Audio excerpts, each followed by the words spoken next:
važiuojama. Aistytė, tai kur mes čia atvažiavom? Jašiūnų dvaras. Jašiūnų dvarą. Gražu, kaip tikrai kažkaip nesitikėjau.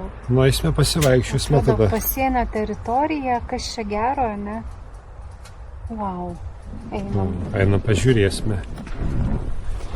Tik pats dvaras turbūt bus uždarytas dėl to, kad pirmadienis.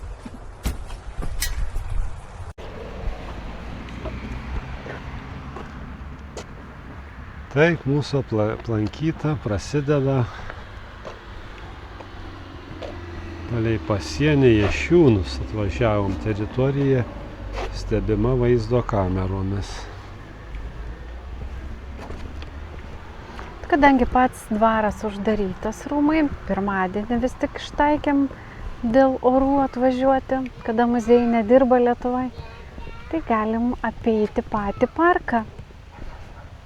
Labai graži. Teritorija sutvarkyta. Tai va čia nauja restauracija nuo 15 metų, tai va maždaug 10-11 metų. Taip atrodo šita vieta. Ten akivaizdu priekyje arklidės išlikę su kolonom, gražu. Dar yra daugiau pastatų išlikusių, kažkokios senos dvaro kapinaitės. Galim iki jų nueiti. O dabar tas dvaras, Aistytė, kam jis priklausė? Jisai šiaip iš pradžių nuo 15 amžiaus Radviloms priklausė, kurie praktiškai monopolis Lietuvoje, beveik viską jie turėjo. Tokia pagrindinė giminė elito, bet 19 amžiaus pradžioj gavo šitą dvarą, neatsimenu dabar, ar šeimos ryšiais paveldėjo, ar nupirko Balinskis toks. Ir va tada šitos vietos buvo kaip atgimimas.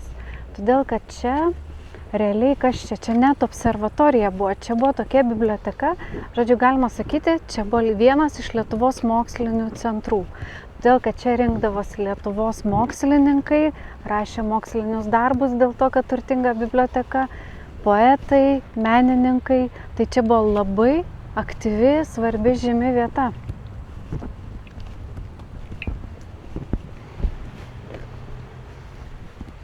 Ir vat tokia garsi asmenybė, Adomas Mickevičius, čia irgi atvykdavo, minimas vienas kaip iš tų istorinių asmenybių, kur mėgdavo čia leisti laiką. Kur kavos prisėdę išgeriam? Taip, sėsime kur nors ant suoliuką parke, atsigerti kavytės. Erdvė tai labai tokia šauni, gera čia būti. Ten žiek priekis suoliukas.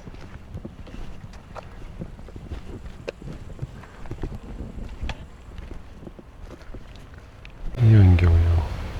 Oi, laikas eina. Nu ką? Kava geris. Kava, nuostabiai vietai. Dar žiūrėk, va ten prieki, koks suoliukas, kažkokia įdomi erdvė. Apeisime, apžiūrėsime. Primena, žinai ką, Palangą. Va tas parkai prie jūros, aplink Gintaro muziejų ir botanikos sodą. Kažkokia panaši erdvė, kaip gera čia būtų tikrai. Visiškai netoli tokias vietas nežinojom. Tikrai netoli ir čia galima ir svečių žiūrėk atsivežti pasivaikščioti. Būtinai atvažiuosim, kada dvaras atidarytas ir galėsim viduje pasivaikščioti dvare. Dabar pažiūrėsime informaciją, paskaitysime, kada jisai. Na, kokia natūrožė. Gražu.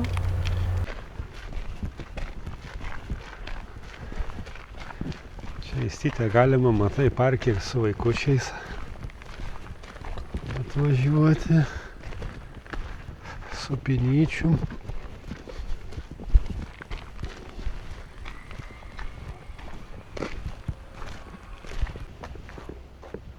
Nesunku įsivaizduoti, ne, kad čia kažkur šurmuliuoja menininkai, mokslininkai, kažkur veikia observatorija. Bet žiūrėk, Aistytė, kavinikė, kiek suprantam, čia yra, taip? Kas yra? Kavinė. Nu taip, dabar čia veikia kavinė. Bet jinai kavinė neturi, matai, nei savo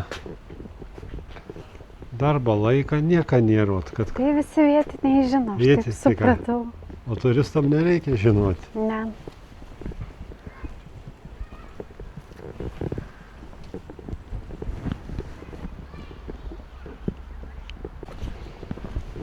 Ai, va čia viskas parašyta.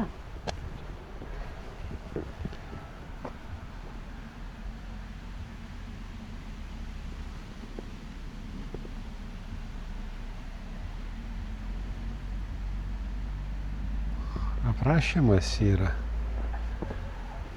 Vienyti priklausė Radviloms nuo 1402 metų.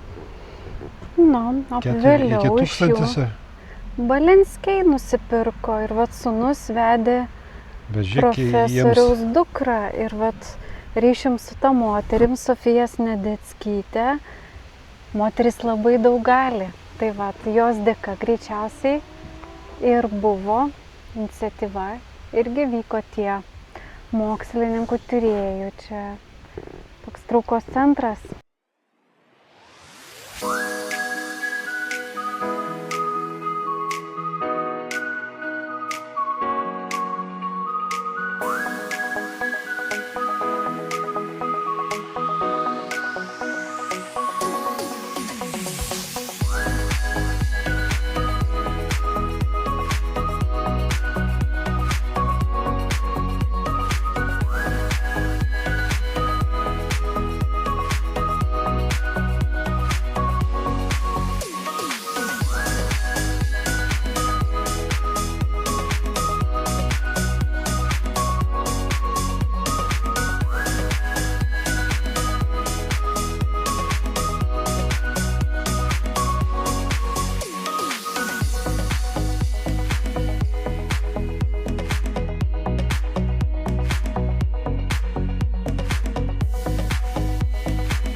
Nu, žiogiukas.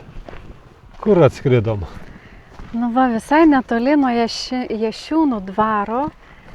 Tokia unikali vieta apskritai. Čia, žinok, prieš daugiau kaip 200 metų buvo padarytas įdomus socialinis eksperimentas.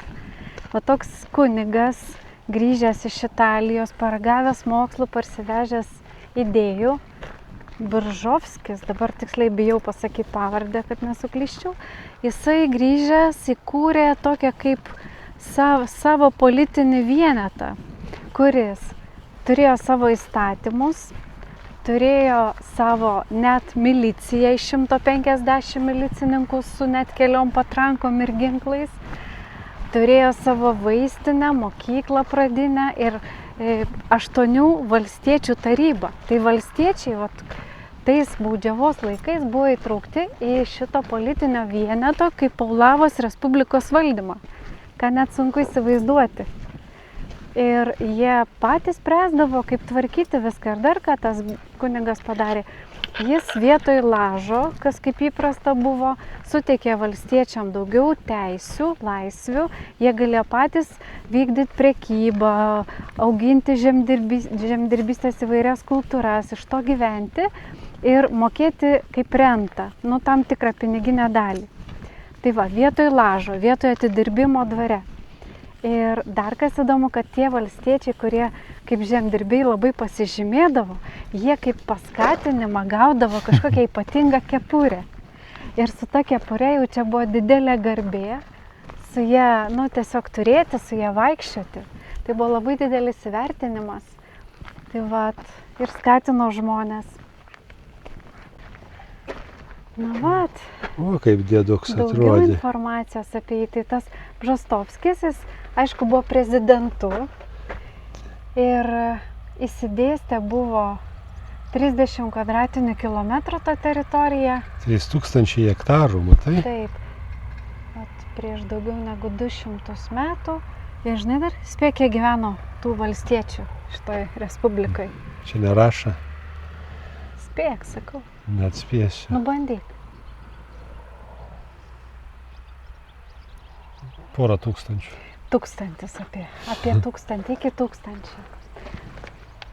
Tai Ir- ar stipriai apsilikau? Nu, per pusę stiprokai, stiprokai. Tai čia į tą bažnyčiukį gal tikriausiai išlikusi. Vat nežinau, galėsim tą Eisme paskanaitį. paskaitysime. Ir vat sakoma net, kad šita respublikėlė turėjo ir savo valiutą.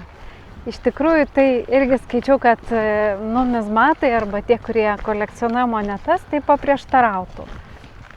Tokių faktų nėra, bet toks pseudo gal čia faktas, kad jie turėjo savo pinigus. Bet jų kariuomenė, ta milicija iš 150 kariūnų, atlaikė net 3 Rusijos kazokų puolimus. Paskui pasidavė, paskui jau juos, taip sakant, palaužė. Nu, įspūdinga, čia jaučiu vakare, jeigu apšvietimas yra, kaip čia gražu turėtų būti. Opa, užnešam kaulus savo.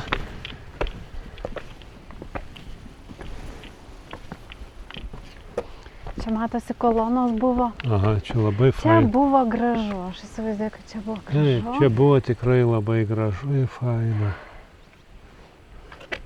Čia bus gražu tau droną pakelt. Pamėginsime. Įstytė iš taip toli. Man žinai, kas tai patinka, kad mes keliaujam ir nėra kitų žmonių. Vis tik galbūt pirmadieniai ir geri lankyti kultūriniam vietom, kurios išdėstytos, na, gamtoj. Tai reiškia, mums Aistytė reikia pirmadieniais keliauti. Taip? Taip, nes nieko nėra, mes tiesiog galim unikalius kadrus padaryti. Čia pasirodo Merkinės dvaro sodybos Respublikos ledainė. Bet kadangi šiandien pirmadienis ir vakaras,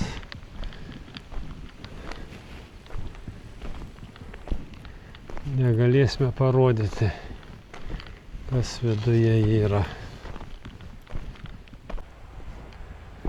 Pasižiūrim penktadieniais, šeštadieniais, darbo laikas nuo 11 lygi 15.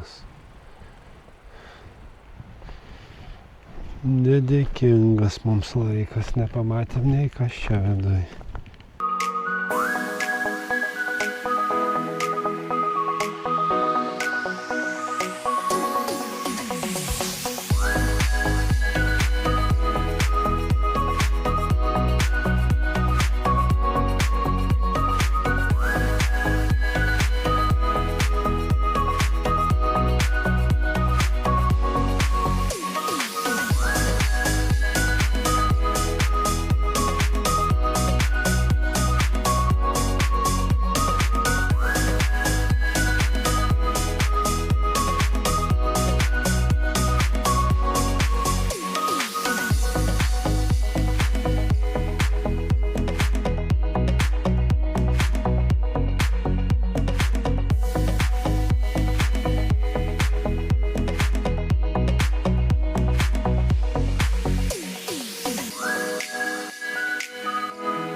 Tai ką įstytė kažkur?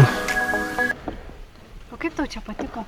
Nu faina patiko, bet gaila, kad ta Ledainė jau. ledainė, kad nedirba.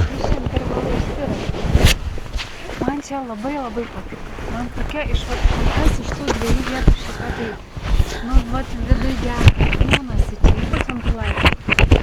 Žinai ką padarom, važiuojam į Šalčininkus, gal kur nors pavalgom. Nesu buvus Šalčininkose, tai mielai. Ten dar yra kažkoks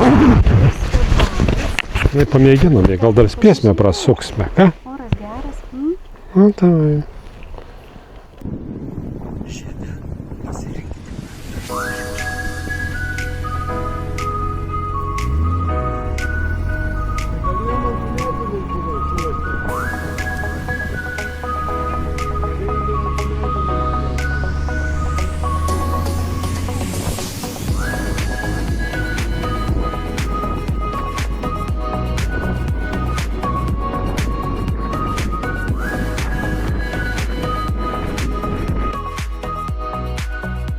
Kur mes čia atvykome įstytę? Einam pažiūrėti.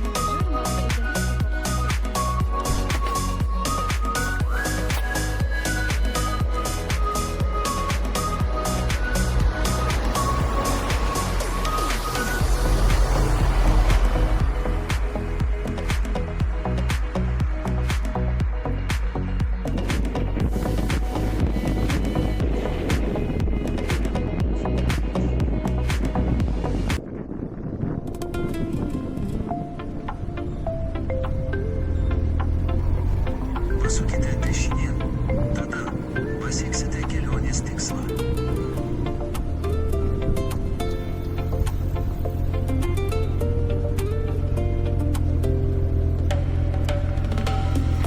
Atvykote.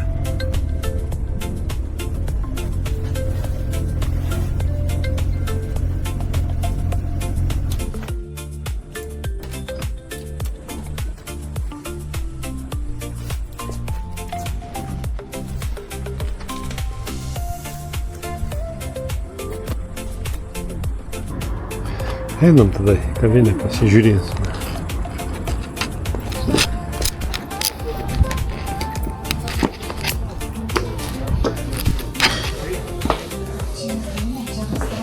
Čia restoranas.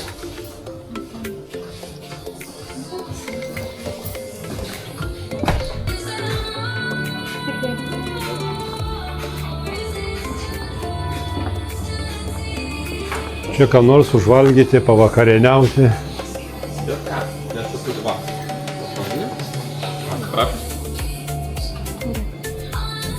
Kam paimti?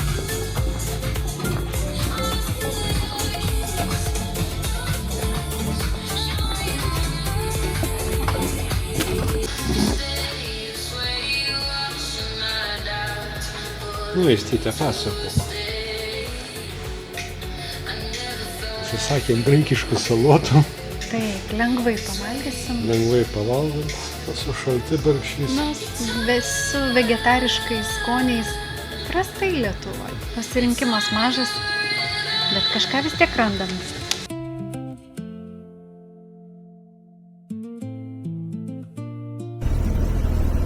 Taip, įstytę, paliksime Šalčininkus.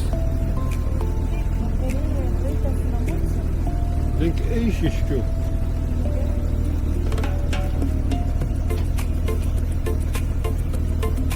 Pamėginsiu be navigacijos.